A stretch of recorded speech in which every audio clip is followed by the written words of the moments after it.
Hi friends, welcome to our channel Swati J Lifestyle. இன்னைக்கு என்ன video அப்படின்னு பார்த்தீங்கன்னா 22 கேரட்டும் 24 கேரட் கோல்டு டிஃப்ரென்ஸ் பற்றி தான் பார்க்க போகிறோம். இன்னும் கோல்டு எக்ஸ்சேஞ்சு நான் ஒரு சில கோல்டு வச்சுருக்கேன் இல்லையா, அதெல்லாம் எப்படி வந்து நம்ம கோல்டு வந்து சேமிக்கிறோம், அதில் என்னென்ன டிப்ஸ் வந்து இருக்குது அப்படின்றது உங்கள் கூட ஷேர் பண்ணுறேன். 916 டீட்டெயில்ஸ் பற்றியும் உங்கள் கூட ஷேர் பண்ணுறேன்.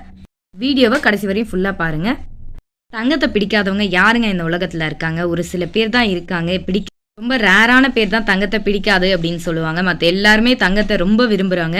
தங்கத்தை பிடிக்காம யாருக்குமே இருக்காது, எல்லாருக்குமே தங்கத்தை ரொம்ப பிடிக்கும். அந்த தங்கத்தை பற்றி தான் இன்றைக்கி நம்ம டீட்டெயிலாக உங்கள் கூட ஷேர் பண்ண போகிறோம். நம்ம ஒவ்வொரு ரூபாவும் சேமித்து எவ்வளோ கஷ்டப்பட்டு நம்ம தங்கத்தை வாங்குவோம் அப்படின்றது நமக்கு தெரியும்.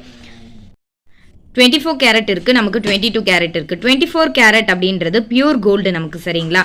அதை வந்து பிஸ்கெட்டாகவும் காயினாக வடிவத்தில் மட்டும்தான் நமக்கு கிடைக்கும். ஆர்னமெண்ட்ஸாக கண்டிப்பாக கிடைக்காது. ஏன்னா 24 கேரட்டில் நம்மளால் தங்கத்தை செய்ய முடியாது. 22 கேரட்டில் தான் நம்மளால் தங்கத்தை செய்ய முடியும். அது வந்து 916. 24 கேரட்ன்றது 99.9% பியூரிட்டி அது கிடைக்கும். இதுவே 22 கேரட் அப்படின்னா 91.6% பியூரிட்டி இருக்கும். அதில் தான் நமக்கு ஆர்னமெண்ட்ஸாக செஞ்சு தருவாங்க. இதில் கோல்டு காயின்ஸும் இருக்கும்.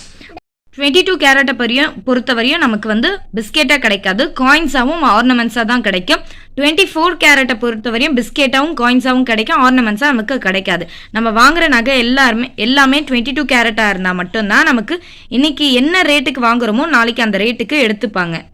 கோல்டுலாம் பார்த்தீங்கன்னா நமக்கு கேடிஎம் அப்படின்னு வந்துட்டு இருந்தது. அதில் வந்து ஒரு சில ப்ராப்ளம்ஸ் இருக்கிறதால அந்த கேடிஎம்ன்றது இல்லாமல் இப்போ நமக்கு எப்படி வருது அப்படின்னு பார்த்தீங்கன்னா 916 இருக்குது. 22 கேரட்டில் ஹார்மார்க் இருக்கணும், இன்னும் ஹெச்ஐடி நம்பர் இருக்கணும், 6 டிஜிட் கோடு இருக்கு இல்லையா, அது இருக்கணும் அப்படின்னு சொல்லிட்டு இப்போ வருது நமக்கு.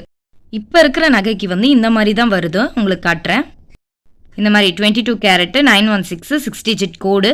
இது எங்கே வாங்கினது அப்படின்னு பார்த்தீங்கன்னா ஜிஆர்டியில். இந்த மாதிரி நமக்கு ஹால்மார்க் முத்திரை எல்லாம் இருக்குது பார்த்தீங்களா, இந்த மாதிரி போட்டு தான் இப்போ நமக்கு கிடைக்குது. அதை செக் பண்ணி நீங்கள் எந்த ஷோரூமில் இப்போ வாங்குறீங்களோ அந்த ஷோரூமில் இனிமேல் செக் பண்ணி வாங்கிக்கோங்க. ஏன்னா இது கவர்மெண்ட் வந்து இந்த மாதிரி இருக்கணும் அப்படின்னு சொல்லியிருக்கு. அதனால நமக்கு இப்படி போட்டு கொடுக்குறாங்க. முன்னாடி எப்படி இருக்குது அப்படின்றதையும் காட்டுறேன் உங்களுக்கு. நமக்கு எப்படி கிடச்சிருக்கு அப்படின்னு பார்த்தீங்கன்னா உள்ளே பாருங்கள், ரிங்கு உள்ளே தான் தெரியும். ரிங்குக்கு எப்போவுமே முன்னாடியெல்லாம் பார்த்தீங்கன்னா இந்த மாதிரி 22 கேரட் அப்படின்னு போட்டு என்ன கடை நேமோ அந்த ஜிஆர் அப்படின்றத கடை நேமை கொடுத்துருப்பாங்க. இப்போ எப்படி கிடைக்குது அப்படின்னு பார்த்தீங்கன்னா இந்த மாதிரி வந்து முன்னாடி கிடச்சிட்டு இருந்தது. இப்போ கொஞ்சம் ரீசெண்டாக வந்து ஹால்மார்க் எல்லாமே போட்டு கிடைக்குது இல்லையா, 6 டிஜிட் கோடு வச்சு. அதுக்கு முன்னாடி வந்து வெறும் ஹால்மார்க்கு கடையோட நேமு அந்த மாதிரி இருக்கும், அதையும் காட்டுறேன். இப்போ வந்து 6 டிஜிட் கோடு வருது இல்லையா, அதுக்கு பதிலாக இதுக்கு முன்னாடி இப்படி தான் இருந்துச்சு. ஹால்மார்க் போட்டு 916 அப்படின்னு போட்டு ஜியா கடையோட நேம் போட்டு இருந்துச்சு. இப்போ தான் எக்ஸ்ட்ராவாக 6 டிஜிட் கோடு வச்சு வருது. எப்போவுமே ரிங்குக்கு உள்ளே தான் இருக்கும். சின்ன ஆர்னமெண்ட்ஸாக இருந்தாலும் சரி, பெரிய ஆர்னமெண்ட்ஸாக இருந்தாலும் சரி, வேஸ்டேஜை பொறுத்தவரையும் நமக்கு எப்போவுமே வந்து 18% மேலே இல்லை 16% 17% தான் தரப்போகிறாங்க. அதனால் நீங்கள் எந்த ஆர்னமெண்ட்ஸாக வாங்குறதா இருந்தாலும் வேஸ்டேஜ் அவ்வளோ பே பண்ணி தான் நம்ம வாங்க போகிறோம். அது நம்ம எல்லாருக்குமே தெரிஞ்ச விஷயம். அந்த மாதிரி நீங்கள் வாங்குறதா இருந்தால் நீங்கள் வந்து 916 22 கேரட் கோல்டுக்கே நீங்கள் போகலாம். வந்து ஒரு வாட்டி வந்து என் பையனுக்காக பிரேஸ்லெட் வாங்கணும் அப்படின்னு சொல்லிட்டு அது என்ன 916 18 கிராமான்னு தெரியாமல் ஒரு வாட்டி வந்து வாங்கிட்டவுடனே அந்த பில்லு மட்டும் பார்த்தீங்கன்னா 10,000 போட்டிருந்தாங்க அந்த பிரேஸ்லெட்டோட பில்லு. எங்களுக்காக வாங்குறோம் அப்படின்னா நம்ம கண்டிப்பாக வந்து எதையும் யோசிக்காம தான் வாங்கியிருப்போம் இல்லையா அந்த டைமில். அந்த டைமில் நானும் கொஞ்சம் கவனிக்காததால் 18 கேரட் வாங்கியிருந்தேன். 10,000 கொடுத்து கொஞ்ச நாள் கழித்து அதை எக்ஸ்சேஞ்ச் பண்ணிட்டா. ஏன்னா அந்த டிசைன் வந்து எனக்கு பிடிக்கல. இன்னொன்று அதை வந்து என் பையன் கைக்கும் அவ்வளோ இதாக இல்லை, அதனால் மாற்றிடலாம் அப்படின்னு சொல்லிட்டு போய் கடையில் வேற ஒரு கடையில் ஜிஆர்டி கடையில் போயிட்டு மாற்றினா அது வந்து நார்மல் கோல்டு அப்படின்னு சொல்லிட்டு 18 கேரட் அப்படின்னு சொல்லிட்டு நான் வாங்கினது 10,000. ஆனால் எனக்கு அதுக்கு போன அமௌண்ட் பார்த்தீங்கன்னா 6,000 தான் போச்சு. எனக்கு கிட்டத்தட்ட 4,000 ரூபாய் நஷ்டம் அந்த 18 கேரட் கோல்டு வாங்கினதுக்கு, புரியுதுங்களா? அதுக்கப்புறம் தான் இந்த 22 கேரட் பிரேஸ்லெட் வந்து என் பையனுக்காக வாங்கியிருந்தேன். யாராச்சும் வாங்குறதா இருந்தால் அது ஃபியூச்சர் இன்வெஸ்ட்மெண்ட் இல்லை அப்படின்னாலும் நீங்கள் இந்த மாதிரி 22 கேரட் கோல்டே வாங்கிக்கோங்க. ஏன்னா 18 கேரட் கோல்டு வந்தும் இப்போ நமக்கு அறந்துருச்சு, நம்ம வந்து எக்ஸ்சேஞ்ச் பண்ணி வேற போடணும் அப்படின்னாலும் போட முடியாது. அது வந்து நமக்கு ரொம்ப லாஸாக தான் அமையும். இப்போ நான் 10,000 ரூபாய்க்கு வாங்கின பிரேஸ்லெட் வந்து எனக்கு வந்து 4,000 ரூபாய் கிட்டத்தட்ட நஷ்டம் ஆச்சு 22 கேரட் கோல்டுக்கு வாங்காமல் 18 கேரட் கோல்டு வாங்கினதால. நீங்கள் யாராச்சும் வாங்குறதா இருந்தால் 18 கேரட்டை விட்டுட்டு 22 கேரட் கோல்டாக வாங்கிக்கோங்க. எப்பவுமே வந்து பழைய நகையை வந்து எக்ஸ்சேஞ்ச் பண்ணாமலையும் விற்காம இருக்கிறது நல்லது. இப்போ ஒரு நகை நமக்கு அறந்துடுச்சு அப்படின்னு பார்த்திக்கோங்களேன். இது வந்து நான் டெய்லி வந்து வியர் பண்ணுற செயின். இந்த செயின் வந்து எனக்கு அறந்துடுச்சு. புரியுதுங்களா? இந்த செயின் வந்து பழைய செயின். இது வந்து 916 கோல்டு அந்த காலத்தில். இந்த செயின் வந்து எனக்கு அறந்துடுச்சு. இது அறந்த மாதிரியே தெரியாது பாருங்கள். ஒரு இடத்துல கூட ஒரு சின்ன இது கூட தெரியாது உங்களுக்கு.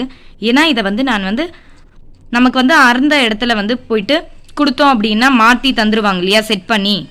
இடத்துல கூட நமக்கு வந்து அறந்த மாதிரி ஒரு சின்ன இது கூட தெரியாது. ஏன்னா அவங்க அவ்வளோ அழகாக ரெடி பண்ணி தருவாங்க நமக்காக. நம்ம வந்து இது எக்ஸ்சேஞ்ச் போட்டாலும் நமக்கு வேஸ்ட் தான். ஏன்னா நம்ம கண்டிப்பாக இந்த செயினை வந்து நான் டெய்லி வியராக யூஸ் பண்ணிட்டு இருக்கேன். எனக்கு ரெடி பண்ண எவ்வளோ ஆச்சு அப்படின்னு பார்த்தீங்கன்னா 250 ரூபாய் ஆச்சு இந்த செயின் அருந்ததுக்கு எனக்கு. இது வந்து 916 அப்படின்றதால நமக்கு ரெடி பண்ணி தருவாங்க இல்லையா, அந்த இடத்துல வந்து இந்த சின்ன பீஸ் வந்து மிச்சம் ஆயிருக்கு. இந்த சின்ன பீஸ் வந்து மிச்சம் ஆயிடுச்சு. ஏன் அப்படின்னு பார்த்தீங்கன்னா அவங்க ரெடி பண்ணி தரும்போது இந்த பீஸ் மிச்சம் ஆயிருக்கு இல்லையா, இந்த பீஸ் வந்து நான் நெக்ஸ்ட் டைம் எனக்கு அறந்துடுச்சு அப்படின்னா எடுத்துகிட்டு போனேன்னு நினச்சிக்கோங்களேன், இந்த பீஸை வச்சு எனக்கு ரெடி பண்ணி தருவாங்க. இது வந்து கோல்டு, புரியுதுங்களா? இதை பத்திரமா எடுத்து வைக்கணும். நம்ம இந்த மாதிரி வந்து நமக்கு அறந்துடுச்சு அப்படின்னா நீங்கள் போயிட்டு அதை எக்ஸ்சேஞ்ச் பண்ணுறதை விட்டுட்டு உங்களால் அதை ரெடி பண்ண முடியுமான்னு பார்த்து ரெடி பண்ணி எடுத்து வச்சுக்கோங்க. எப்பவுமே ஓல்டு கோல்டு எக்ஸ்சேஞ்ச் பண்ணுறது வேஸ்ட்டு தான் நம்மளை பொறுத்த வரையும். ஏன்னா அது வந்து நஷ்டமாக தான் நமக்கு அமையும். இந்த மாதிரி நம்ம ரெடி பண்ணி வச்சுக்கிட்டோம் அப்படின்னா நமக்கு வந்து யூஸ்ஃபுல்லாக இருக்கும். அதை திருப்பியும் நம்ம வியர் பண்ணிக்கலாம். பீஸ் வந்து சின்ன பீஸாக இருக்குது பார்த்தீங்களா, இது வந்து கோல்டு தான் நமக்கு. இந்த மாதிரி வந்து நீங்கள் ரெடி பண்ணி வச்சுக்கோங்க உங்கள் நகையெல்லாம். அப்போ தான் நமக்கு யூஸ்ஃபுல்லாக இருக்கும். இந்த மாதிரி பீசஸ் வந்து உங்களுக்கு அவங்க ரெடி பண்ணும்போதே தராங்க அப்படின்னா எடுத்து வச்சுக்கோங்க. நெக்ஸ்ட் டைம் இந்த பீஸ் நமக்கு அறந்தும் போது கொடுத்தோம் அப்படின்னா அவங்க இந்த பீஸ் வச்சு திருப்பியும் ரெடி பண்ணி தருவாங்க. 6 பொறுத்த வரையும் கோல்டு ரேட் வந்து அன்றைக்கி எப்படி இருக்கோ அதை அப்படியே எடுத்துப்பாங்க. இது நம்ம டெய்லி வியர் அப்படின்றதால க்ளீன் பண்ணி நம்ம யூஸ் பண்ணிக்கலாம். இப்போ கூட பார்த்தீங்கன்னா சோப்பு இதெல்லாம் தெரியும் உங்களுக்கு. காயின்ஸை பொறுத்த வரையும் நீங்கள் சேமிக்கிறீங்க, உங்கள் ஃப்யூச்சருக்காக உங்கள் வீடோ லேண்டோ கட்டுறீங்க அப்படின்னாலும் ஹெல்ப் ஆகும். இன்னொரு விஷயம் எப்படின்னா உங்கள் பையனுக்கோ பொண்ணுக்கோ கல்யாணம் பண்ணுறீங்க அப்படின்னா ஒரு தாலி வந்து புட்டு இருக்கும் இல்லையா, அதை வந்து நீங்கள் செய்கிறீங்க அப்படின்னா இந்த மாதிரி காயின்ஸ் கொடுத்து ஆச்சாரிக்கிட்ட செஞ்சு நீங்கள் வந்து அந்த நகையை வந்து எடுத்துக்கலாம். அது வந்து ரொம்ப நாளைக்கு நிலைக்கும். அவங்கக்கிட்டேருந்து வாங்கி நம்ம செஞ்சு எடுத்துக்கிட்டோம் அப்படின்னா நம்ம மனசுக்கும் திருப்தியாக இருக்கும். நம்ம வந்து இதை செஞ்சு வாங்கியிருக்கோன்ற ஒரு சந்தோஷமும் நம்மக்கிட்ட கிடைக்கும். இந்த மாதிரி காயின்ஸ் எடுத்து வச்சுருந்தீங்க அப்படின்னா நீங்கள் வந்து தாராளமாக வந்து செஞ்சு எடுத்துக்கலாம். காயின்ஸ் வச்சுருக்கோம் அப்படின்னா கூட நம்ம வந்து ஒரு நகையாக வந்து அவங்கக்கிட்ட காயின்ஸை கொடுத்து கூட செஞ்சு எடுத்துக்கலாம். அப்போது அந்த பீசஸ் நமக்கு மிச்சம் ஆகுது இல்லையா, அதையும் நம்ம எடுத்து வச்சுக்கிட்டோம் அப்படின்னா இப்போ நம்ம ஒரு பீஸ் காட்டினா இல்லையா, அந்த மாதிரி பீஸாக கூட அவங்க நமக்கு தருவாங்க. அப்போ தந்தாங்க அப்படின்னா நம்ம வந்து அதுலேருந்து எடுத்து வச்சிட்டோம் அப்படின்னா நெக்ஸ்ட் அதுலேருந்து ஏதாவது செய்கிறோம் அப்படின்னா அவங்கக்கிட்ட கொடுத்து மோதிரமோ ஏதோ செஞ்சு கூட நம்ம எடுத்துக்கலாம். இந்த மாதிரி வந்து நம்ம வந்து ஏற்கனவே சொல்லியிருக்கேன் இல்லையா, ஸ்டோன் வச்சு வாங்குறோம் அப்படின்னா நீங்கள் வந்து ரூபி இந்த மாதிரி கூட போகலாம். இப்போ இந்த வந்து நீங்கள் விற்கிறீங்க வேறு வழி இல்லை அப்படின்னு நினச்சிங்கன்னா ஒரு கடை ஏறி இறங்குறீங்க அப்படின்னா இதோட வெயிட் வந்து ரொம்ப கம்மியாக சொல்கிறாங்க, இல்லை வாங்கின இடத்துலையே விற்கிறீங்க ரொம்ப கம்மியாக சொல்கிறாங்க அப்படின்னா ஒரு 2 இடத்துல நீங்கள் ஏறி இறங்குனீங்க அப்படின்னா போதும். நமக்கு வந்து எந்த கடையில் அதிகமாக சொல்கிறாங்களோ அந்த கடையில் நீங்கள் வந்து சேல்ஸ் பண்ணிக்கலாம். இடத்துலயே விற்றா தான் நமக்கு வந்து அதிகமாக லாபம் கிடைக்கும்னு கிடையாது. அந்த இடத்துல நமக்கு லாபம் கிடைக்கல அப்படின்னா வேறொரு இடத்துல போயிட்டு நீங்கள் வந்து எவ்வளோ ஆகுது அப்படின்னு கேட்டு தெரிஞ்சுட்டு அங்கே இடத்துல நீங்கள் சேல்ஸ் பண்ணிக்கோங்க. ஒரு சில ஐடியாஸ் கிடைச்சிருக்கோன்னு நினைக்கிறேன். இந்த வீடியோ பிடிச்சிருந்தா ஒரு லைக் பண்ணிக்கோங்க. தேங்க்ஸ் ஃபார் வாட்சிங்.